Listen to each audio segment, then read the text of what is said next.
Meu nome é Ana Maria. Vou falar um pouco sobre o populismo. O que é o populismo? O populismo é uma forma de governar em que existe mais atenção às necessidades de pessoas mais pobres ou necessitadas da sociedade. Isso acontece principalmente por meio de criação de política de assistência e de outras formas de ajuda social.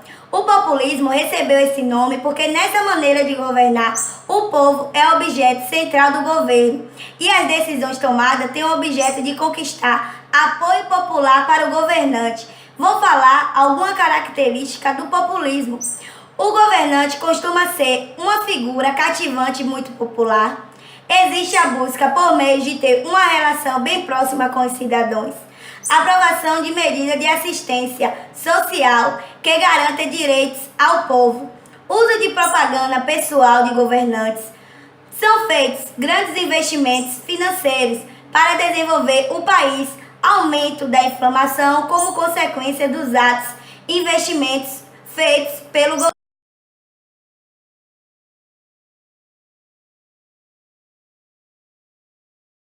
Brasil. O Brasil viveu alguns governos populistas entre os anos de 1930 a 1964. Esse período de 34 anos ficou conhecido como República Populista. Getúlio Vargas é considerado o maior presidente populista que o Brasil teve.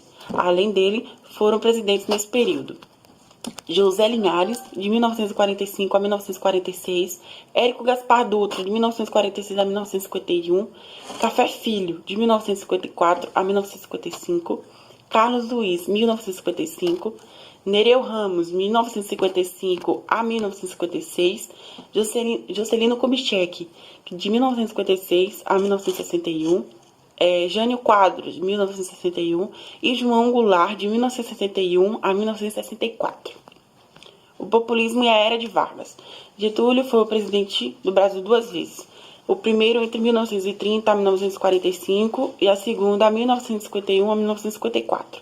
Getúlio foi considerado um presidente populista porque, durante seu governo, foram tomadas muitas medidas que trouxeram benefícios aos cidadãos, como a aprovação das leis trabalhistas e da criação, da consolidação das leis do trabalho, a CLT, em 1943. Por esse motivo, Getúlio ficou popularmente conhecido como o pai dos pobres. No primeiro governo de Getúlio, que durou 15 anos, foi publicado a Constituição Federal, de 1934. Essa Constituição trouxe várias medidas que beneficiavam os cidadãos. Foi criado o salário mínimo, a educação foi definida como um direito que todos os cidadãos deveriam ter acesso, a jornada de trabalho foi diminuída, foi criado a data comemorativa do Dia do Trabalhador, em 1º de maio, e foi garantido o direito do voto para as mulheres. No segundo governo de Getúlio, tomou decisões para aumentar a economia, para aumentar o desenvolvimento econômico do país e conquistar o apoio do povo. Uma das principais medidas foi o lançamento da campanha do petróleo, que tinha como objetivo garantir que a exploração do petróleo no Brasil fosse feita pelo Estado. E o fim do populismo, que foi o final do período da República Populista, aconteceu em 1964, a partir do golpe militar, quando os militares tomaram o poder no país. E nesse momento, o Brasil iniciou o período de ditadura militar, que durou até 1985. Olá! Bom dia, coleguinhas! Tudo bom com vocês? Eu me chamo Bruna e no vídeo de hoje vamos falar sobre a ditadura militar no Brasil, que ocorreu entre 1964 e 1985. Como foi a ditadura militar no Brasil? A ditadura militar no Brasil foi um regime autoritário que teve início com o golpe militar de 31 de março de 1964. Com a deposição do presidente João Goulart, o regime militar durou 25 anos, ou seja, de 1964 a 1985, e estabeleceu a censura à imprensa, restrição dos direitos políticos e a preservação policial aos opositores do regime. Como ocorreu o golpe militar? João Goulart, conhecido como Jango, assumiu a presidência do país em 1961, depois que Jânio Quadros renunciou. Jânio Quadros e João Goulart tinham sido eleitos como presidente e vice-presidente através do voto direto. Depois da renúncia de Jânio, que era considerado um presidente populista, João Goulart só podia governar o país em um regime parlamentarista, que foi a condição imposta pelos militares. No parlamentarismo, o poder de governo é dividido em três, entre o chefe do Estado e o chefe do governo. Jango assumiu e teve Tancredo Neves como chefe de governo. Em 1963, foi feito o plebiscito para que fosse decidido se o país continuaria no regime parlamentarista ou se voltaria ao presidencialismo. A segunda opção foi escolhida pela maioria da população e João Goulart voltou a ocupar a função de chefe de governo. O presidente defendia mudanças na educação e na distribuição de terras, e por isso o governo de João Goulart não agradava a todos, mas conservadores do país. Nessa época, o clima era de muita tensão política e o presidente era acusado de projetar um golpe de esquerda no país. O golpe de 31 de março de 1964. O golpe militar de 31 de março de 1964 tinha como objetivo evitar os avanços da organização populares do governo de João Goulart, acusado de comunista. O governo militar, que marcou o início do período da ditadura, aconteceu em 31 de março e 1º de abril de 1964. Entre esses 2 dias, os militares de exército ocuparam as ruas e o presidente deixou o país e viajou para o Uruguai. Logo depois da partida de João Goulart, os militares assumiram o governo. Uma das primeiras medidas tomadas no regime militar depois do golpe de 1964 foi o estabelecimento do Ato Constitucional número 1, AL1. O AL1 deu aos militares o poder de fazer alterações na Constituição Federal, de suspender os direitos políticos e determinar eleições presidenciais indiretas.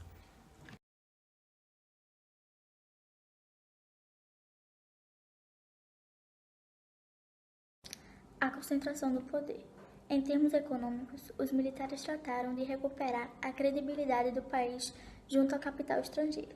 Assim foram as seguintes medidas: aumento das tarifas dos serviços públicos, contenção dos salários e dos direitos trabalhistas, restrição ao crédito, corte das despesas do governo e a diminuição da inflação, que estava em torno de 90% ao ano.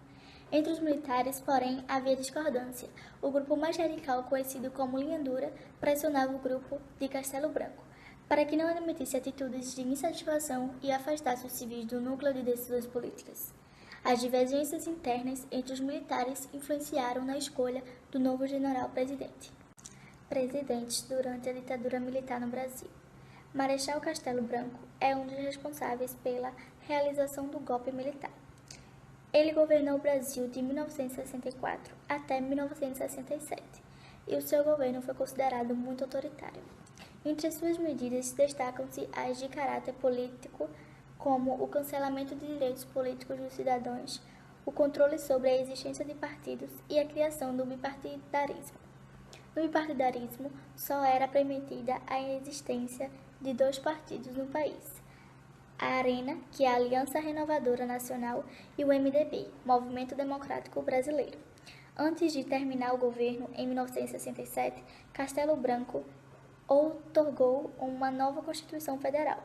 Entre as medidas trazidas por nova Constituição, se destacam o cancelamento do direito de greve e o estabelecimento da pena de morte para crimes contra a segurança do país.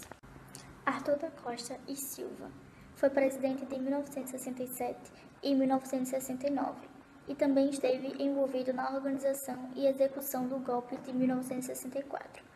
O governo de Costa e Silva sofreu os efeitos das manifestações sociais que eram contrárias ao regime militar. Em dezembro de 1968, Costa e Silva editou o Ato Constitucional número 5, AI-5.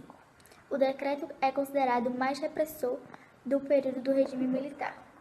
O Ato Institucional número 5, que é o AI-5, continha as medidas mais severas da ditadura, principalmente por ter aumentado a repressão a quem se manifestava contra o regime militar.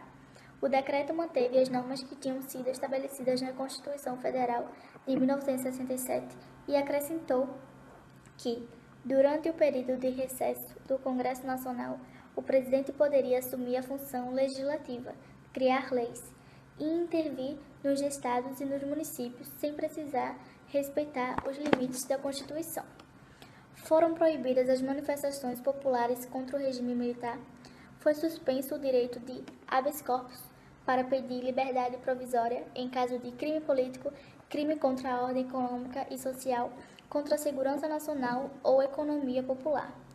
Os meios de comunicação e quaisquer formas de expressão artística, como música, teatro e cinema, Junta Governativa Provisória.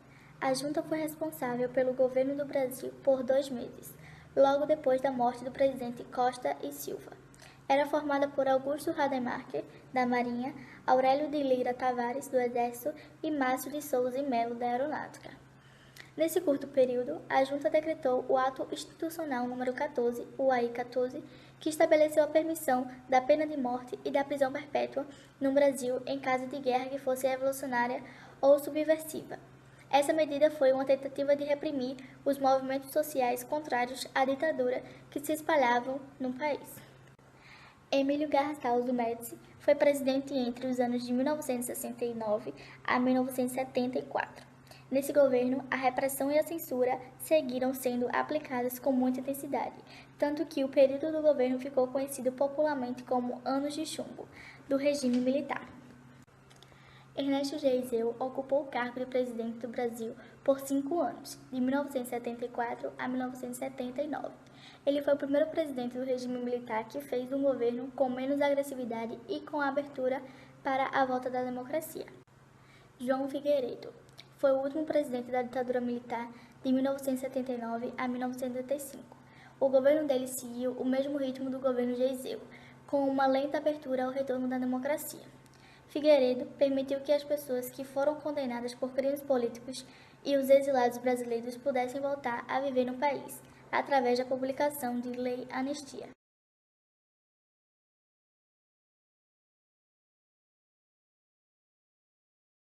A questão de direitos e da liberdade dos cidadãos foi uma das principais características do período da ditadura militar. Outras características foram a missão de valores ligados à democracia, como o pluripartidarismo e a oposição política, cancelamento de direitos já existentes aos cidadãos, perseguição política contra as pessoas que se oposicionavam à ditadura militar, uso da tortura e da violência, repreensão às manifestações populares, censura nas artes e nos meios de comunicação. Essas foram as características do período da ditadura militar brasileira. Os tipos de tortura mais usados durante a ditadura militar brasileira foram agressão física, violência psicológica, uso de produtos químicos, afogamento, pau de arara, palmatória e cadeira do dragão. A cadeira do dragão era feita de zinco e sobre ela era posto os perseguidos, as pessoas que eram contra a esse regime, a esse período. E essas pessoas eram postas lá nu e recebiam excessivos choques elétricos. Direta Já. Em 1984, logo no fim da ditadura, surgiu um movimento chamado Direta Já. Esse movimento foi realizado e formado pela população brasileira que pedia a volta de eleições diretas para presidente da República. A ditadura militar acabou em 1985. Depois desse período, Tancredo Neves foi escolhido como presidente pelo colégio eleitoral e não pelo voto direto. Por problemas de saúde, logo levado à morte, ele não assumiu o cargo. Em março de 1985, seu vice José Sarney assumiu a presidência e governou até março de 1990. A primeira eleição direta para presidente da República, depois do período da ditadura militar, aconteceu no ano de 1989. Fernando Collor foi eleito e assumiu a presidência.